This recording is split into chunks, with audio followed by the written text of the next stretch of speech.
Hey everybody, it's JJ Bull Boom here. It's Wednesday, January 20th, 2021. Thank you for joining in here. Obviously, a very, very big day today. We had the inauguration, and in my opinion, the real horror show is about to begin, and we'll explain more what that means here in a little bit. But all of the bad things that started to unfold here over the past 4 years, and especially over the past few weeks, are likely going to get a lot worse. And as we see more people fall into desperate times and further into poverty, I think you're going to have to prepare now more than ever. All right, now some people have been asking me about some timelines. Now, in mid-December, I said, be very aware. Serious things are going to change. We're going to see big events unfold. We've already seen them unfold. Look what happened in D.C. on the 6th. I mean, we said here that you would see unprecedented happenings occur in this country, and the country is more divided now than ever. Now the power has shifted now with the inauguration of the new administration. And ask yourself this question: do you think the divisiveness is now all going to be fixed? Are we going to all come together and sing Kumbaya?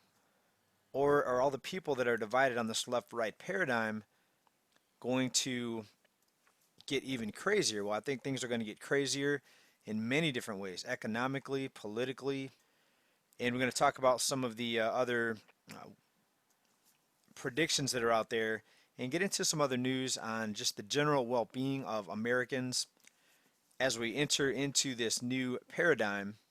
And I still think huge things are going to happen, things that are going to make your jaw drop, and a lot of it is going to be not so good. I wish I had better news for you, but we're going to continue to see the bad things that have been happening: poverty, wealth disparity. Right? I hope I'm wrong. But I think we all need to prepare for more of the same and for the things that have been happening that are not so good to get even worse. Now let's start right here. Pro Thoughts tweeted out the following: 1.9 trillion stimulus package for the whole country. Will it last 1 month? Then what? I think it might not even last 1 month for a lot of people. All right, remember, a lot of the stimulus is not going to the people. So even if you get a $1,400 check, they bump it up to $2,000. Right, that's not going to solve anything in the long run. Take out the popcorn. This is a horror show in the making. Absolutely. Okay, Americans are now hooked. Americans are now hooked on payouts. And when the payouts stop or are decreased, then the real pain begins. Look at all of the new money printing, the unemployment benefits, right? The stimulus, the housing assistance, the utility bill assistance. What solution is going to be implemented here under a new administration that's going to stop or reverse all this, right? Nobody's talking about any real solutions, right? So it's going to get worse and worse and worse. We need to prepare like we've never prepared before. And yes, I still think there's going to be big things coming up for silver. That hasn't changed. Absolutely not. But here's another example of what's to come. Reuters.com. Act big now to save the economy. Worry about debt later, Yellen says in Treasury testimony. All right, so we've already witnessed what a Janet Yellen economy looks like. Right? The fact that she's saying that acting big now will save the economy, it's absolute nonsense. I think most of you know that. Worry about debt later. Okay, well, when do we worry? At 40 trillion, 50 trillion, 100 trillion government debt? The global debt's already at 270 trillion. When do we worry? 300 trillion, 500 trillion? Is that what we need to start worrying about?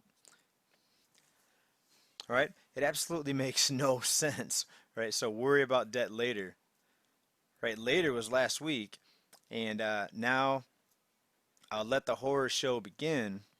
And this article continues here, arguing that the economic benefits far outweigh the risks of a higher debt burden. Now, who does the burden fall on? Does it fall on the lawmakers? Does it fall on the bankers? Or does it fall on the people who are going to be told that they're going to have to pay for all of this debt?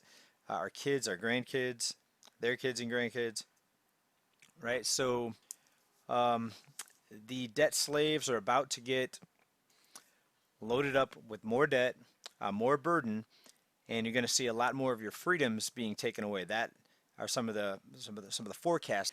And I wish these forecasts were not real, or I wish I didn't believe that these were going to be happening, but that's what I see coming here very, very soon. Now, people have really changed their approach.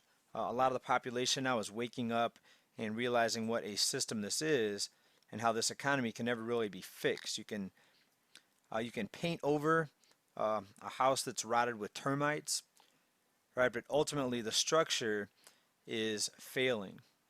And painting over it may help some time. Maybe a stimulus check will make it look better for a while. Maybe more debt. All right, but eventually, we're going to be paying the piper. A lot of people are already paying the piper, paying the piper, but it's going to engulf a bigger and bigger portion of our population. Now, as you are listening to this, I hope you are doing well at this time. Will you be doing well tomorrow, next week, next month, next year? Because this crisis could easily roll onto your front doorstep. All right, let's talk about tiny homes. A lot of people, if you would have asked them 10, 20 years ago, they would have thought that tiny homes were kind of a joke or kind of for people to maybe have as just a kind of a getaway place or vacation spot.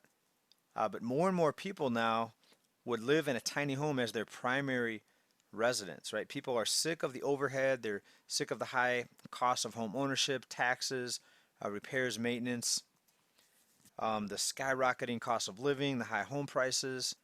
And if you look at your total that you pay into your mortgage, you're buying your home 3 times over and sometimes more, especially for people that refinance over and over again. But yeah, most of the population will live in a tiny home.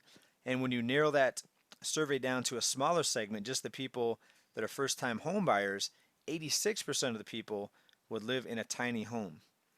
All right, so remember the McMansion boom where everybody wanted a huge home even though they only had maybe 1 or 2 kids. They wanted these 3,000, 4,000 square foot homes, and that's a lot of what was being built. Well, now people want to downsize. They want lower overhead, and they're willing to sacrifice a little bit of space for more financial freedom. And I think that's the direction we're headed.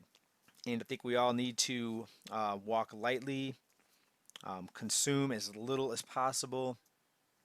I am currently on a fast where I won't be eating for one day, and then I'll take 2 days where I'll eat. Then next time I'll come back and try to take 2 days where I don't eat and kind of stagger it. And I'm just trying to prepare for some bad things that are going to be headed our way. And the food situation, just like we reported a few episodes ago, I think that's going to get worse. The inflation, the rising prices, the job losses. I mean, we'll see what happens with this new administration, but I haven't really heard anything new or extraordinary that's going to change the overall trajectory of this economic system, of this financial system, and of this economy in general. All right, everybody continue to prepare. Hope you're well. Stay safe. Talk to you soon. Bye for now.